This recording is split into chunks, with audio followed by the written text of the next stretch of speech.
Namaste and a very good morning to you all. This is Gaurav Sharma and I'm back with a new video. The topic of this video is listening skills, and this topic is part of the subject soft skills. And in this video, we are going to talk about the various aspects of listening, including the principles of good listening and what listening is all about. So, without any further delay, let's move to our PPT, and I hope you are going to like this video.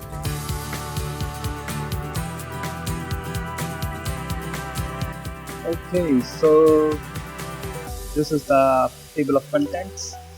Here is the table of contents, and it provides a list of contents that we are going to discuss in this particular video. Okay, so the first topic will be what is listening, and the second topic will be what is effective listening, and the third topic will be principles of effective listening, and the last will be types of listening. So we are going to discuss all these topics within this video. Okay, so let's start with what is listening.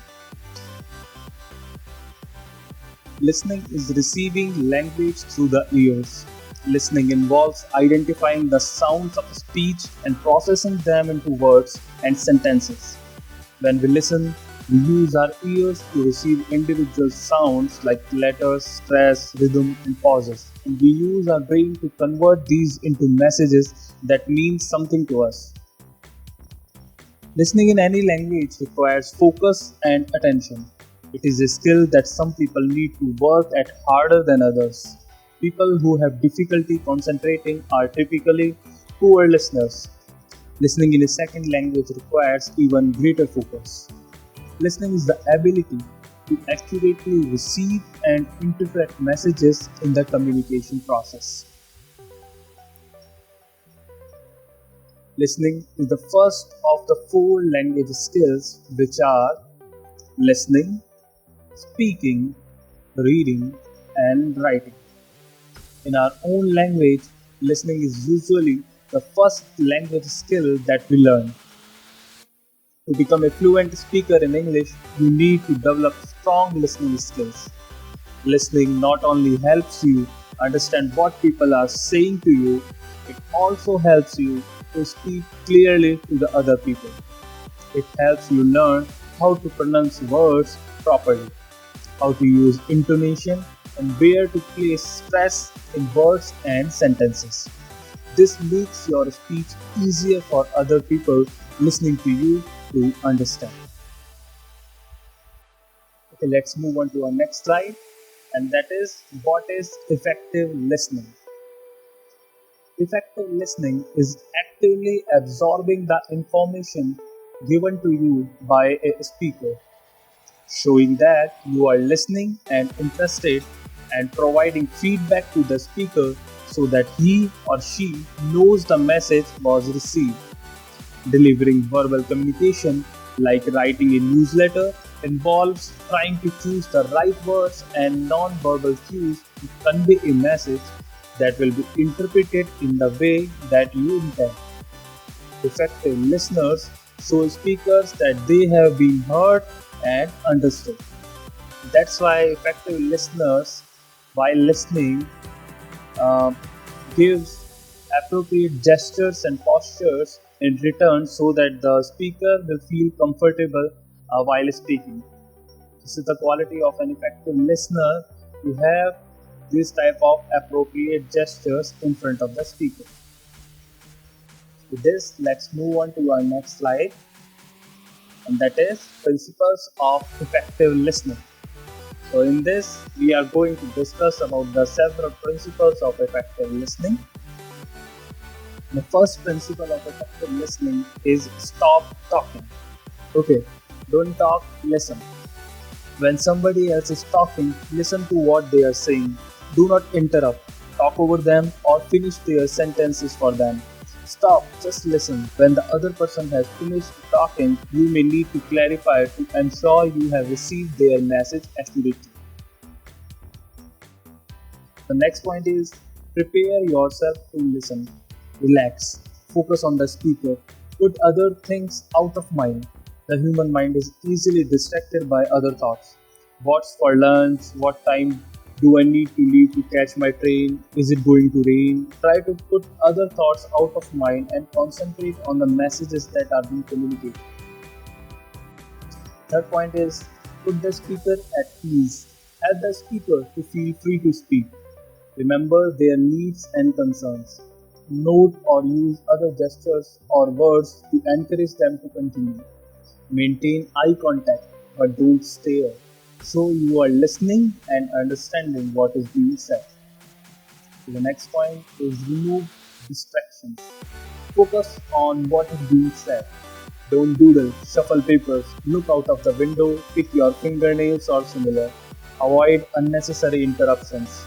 These behaviors disrupt the listening process and send messages to the speaker that you are bored or distracted.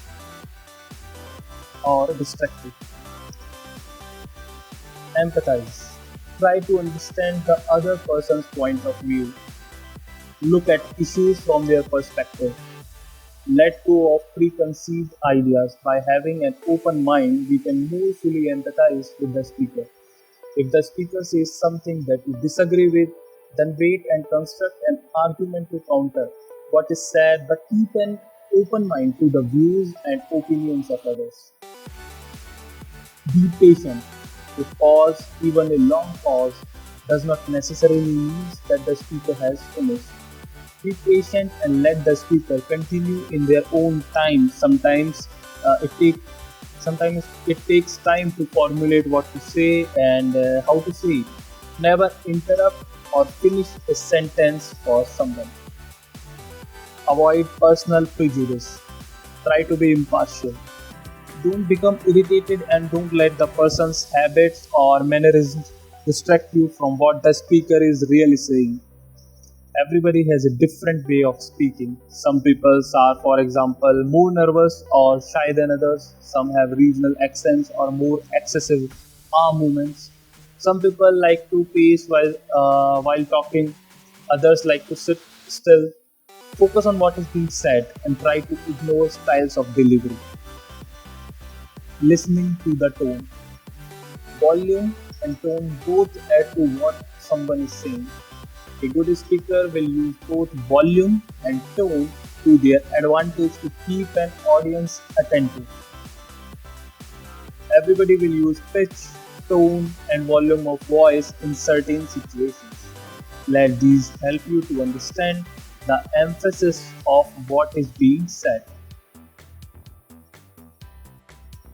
Listening for ideas, not just words.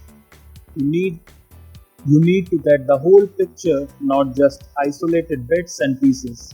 Maybe one of the most difficult aspects of listening is the ability to link together pieces of information, to reveal the ideas of others.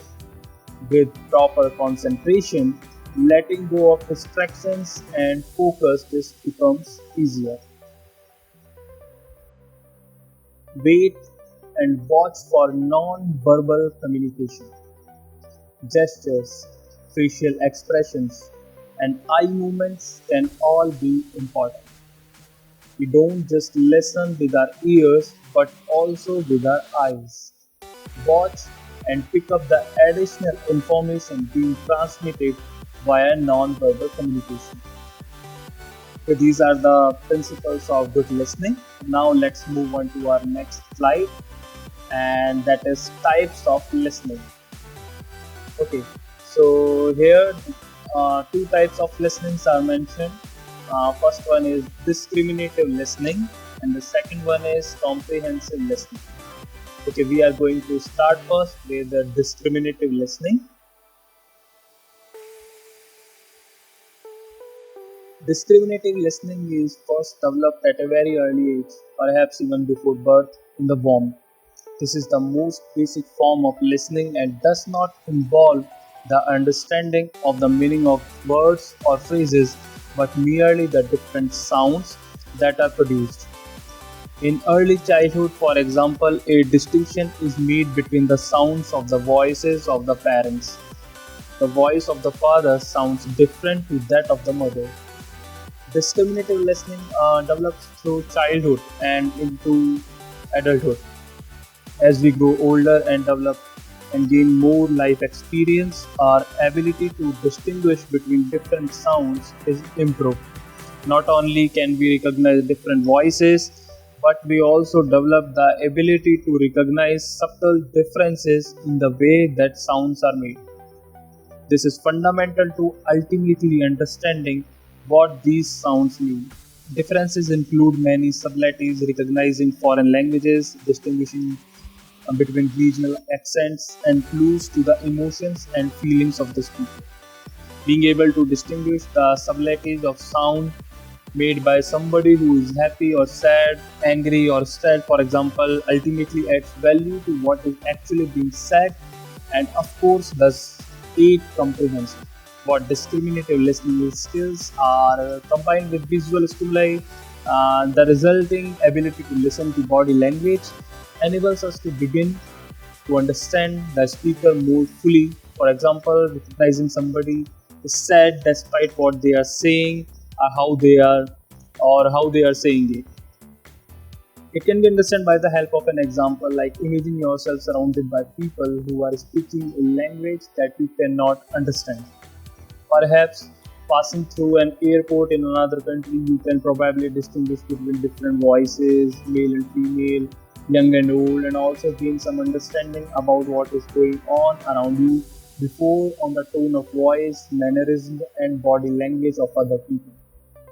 You are not understanding what is being said, but using discriminative listening to gain some level of comprehension of your surroundings. For example, in Central University of Haryana, there are various students from the various states of India, and they speak different language that most among us can't understand, because if a person from Haryana can't understand the language of uh,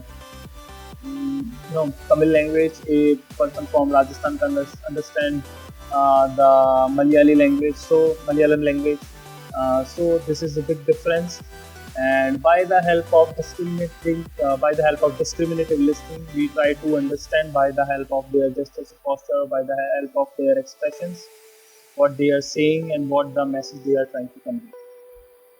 Okay, so the next type of listening is comprehensive listening. Comprehensive listening involves understanding the message or messages that are being communicated.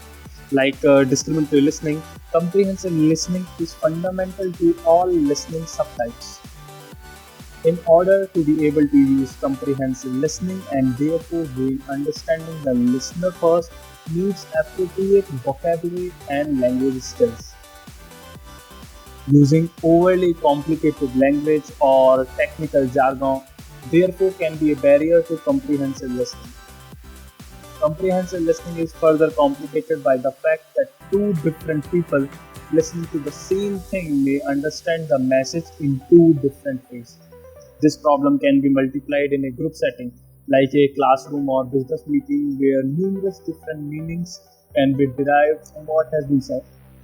Comprehensive listening is complemented by sub-messages from non-verbal communication, such as the tone of voice, gestures, and other body language. These non-verbal signs can greatly aid communication and comprehension, but can also confuse and potentially lead to misunderstanding. In many listening situations, it is vital to seek clarification and use skills such as reflection aid comprehension. Well, this is all about listening skills, and thank you all for watching this video. Thank you. Stay safe, stay home, and be positive.